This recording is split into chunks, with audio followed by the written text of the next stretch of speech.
going on, everybody? It's Scott ID here, and today I got the best in-game settings for you to be able to crush and slay the Modern Warfare 3 multiplayer launch day and also the weekend if you were trying to grind. From anything in terms of helping your FPS to the best in-game controller settings, I got you covered right here. But let's not waste any more time. If you like what you saw in today's video, feel free to hit that sub button and turn on those post notifications to stay all up to date with anything and everything Modern Warfare 3, Warzone, and zombies related. Stay blessed and positive. Let's go. So with Modern Warfare 3 coming out today over on launch day, I do have the best settings for you to try to be able to improve yourself in-game and also be able to have better performance and FPS issues if you're over on PC. So feel free to follow my settings if you want, or if you honestly want to have personal settings too, that's fine. But I am going to give you what I have found is the best settings overall for a better in-game performance. So right here on my graphics settings, I am doing full screen borderless because I do like to tab over and go. It doesn't matter as much on here, just as long as you aren't running, for example, windowed or extended window. Those aren't the best, and I haven't ran that in a while. And honestly, over here too, the only other thing is I am running VSync, as I do like to have my frames not as choppy and sometimes staticky, and it will cap mine at 144 when I am in game, so that is a huge help. But if you turn this off, for example, if you're on console and you don't want to run VSync, you should still be able to get the smooth gameplay, just as long as you enable it in the actual in-game menu of your PlayStation or Xbox. And over here on my quality, this is my graphics settings for PC. Yours aren't going to look the same on console, but a lot of them should still be there. Just copy them if you want to try to have better in-game performance. So right here on my upscaling, I am running AMD FSR 2.1, as this has been a good one for the last few years. But if you don't want to run AMD and you like NVIDIA because you have an NVIDIA better, NVIDIA scaling is a lot better than that in terms of AMD. But it's personal preference. Feel free exactly what you want to use. VRAM scale target, I do have that set to 90 right there. Texture resolution and texture filter, I do have low and very low, as these are going to have high GPU usage. So just turn that off if you want to gain some extra frames. For example, if you turn on texture resolution very high, obviously right here at the bottom, 4.47, that's going to impact your performance a lot right there. Depth of field, I do have off. This doesn't have a big effect, but I do keep this off. Detail quality level, I have this set to high. It doesn't have a big effect on GPU, and this actually will give you a couple of better frames performance if you do keep this on. Particle resolution, I do keep very low. Again, high. This is just stuff to do with explosives and how fiery and explosive they look. So if you keep this very low, it won't, first of all, give you eyes and ache, and also make your frames a little bit better. Bullet impacts I do have off. That doesn't matter as much. Persistent effects, the same thing with the explosions and everything. I do keep this off. If you do have this on, it will make everything more staticky and grainy looking with explosions, so I just do keep this off and don't mess with it. Shader quality I have low, as high shaders can actually have a bigger drop on your frames in game, so that is why I keep that off. On-demand texture streaming, you can either keep this on or off. It's personal preference.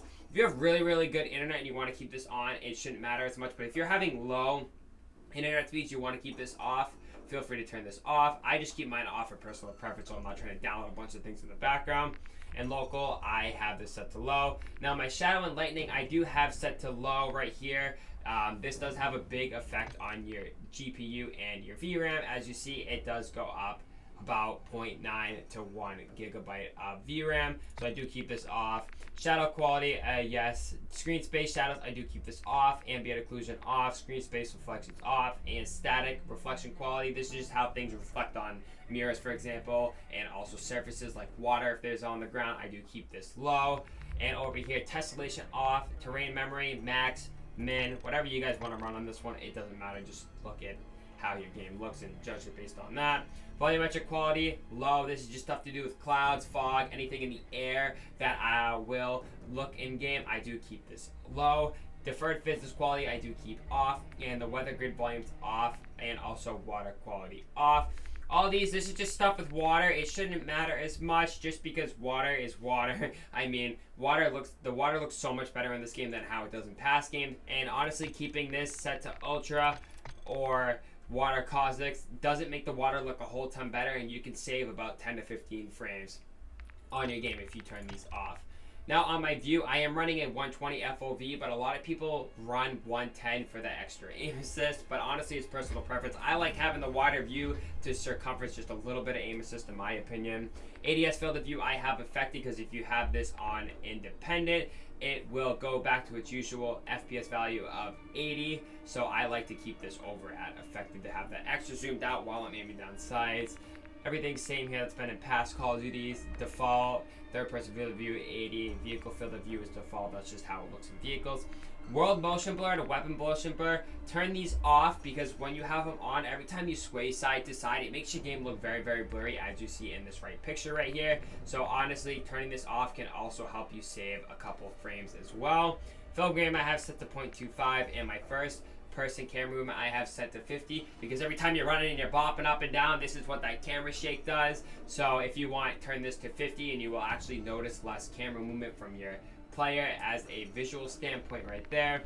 And same thing right here, spectator game perspective, I keep that on right there. And if you want inverted flashbang, instead of having the big white flashing screen, you can have a calmer black screen that you're looking at when you are flashed instead of it being all bright. Now over here on my controller settings, everything did carry over from MW 2022, but I will point out a couple things that did change and also what I like to run. So I go 6.6. A lot of pro players like to use 6.6 to 8.8, so it's personal preference right there. I used to honestly run 4.4, and you guys can make fun of me for however long you want. That was my go-to thing for a long time, but if you want to run whatever you feel is comfortable for you, feel free. I do run 6.6, but like I said, a lot of pros use 6 to 8.8. ADS sensitivity multiplier, make sure you don't have this actually at 1. I use it at 0.50, but I was using 0.45, but anywhere between 0.4 and 0.7 will be good for you. And the slower actually your ADS sense multiplier is, the stronger your aim assist will be right there. And as before, I am running dynamic for the aim response curve type. And my aim assist type I am doing default. I was trying Black Ops again because in the beta it was actually very, very good. So I tried to do it again, but it didn't hold up to the beta. So I did switch back to default. I've been having a lot of better luck right there. And same thing here, automatic tack sprint, so you're not clicking in your left analog stick 30 times and getting a new controller every single week from Walmart.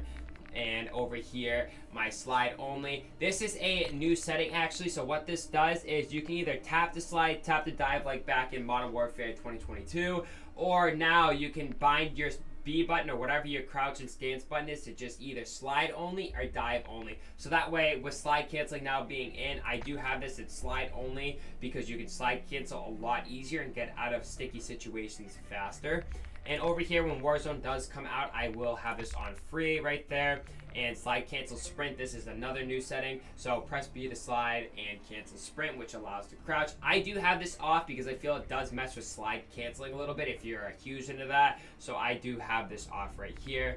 And then same thing, I do have right here my tack stance activation. I have this off so you're not always auto activating. Activating your tack stance, I do have this off.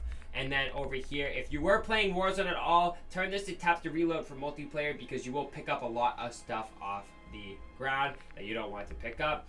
And over here, same thing has all carried over from MW 2022.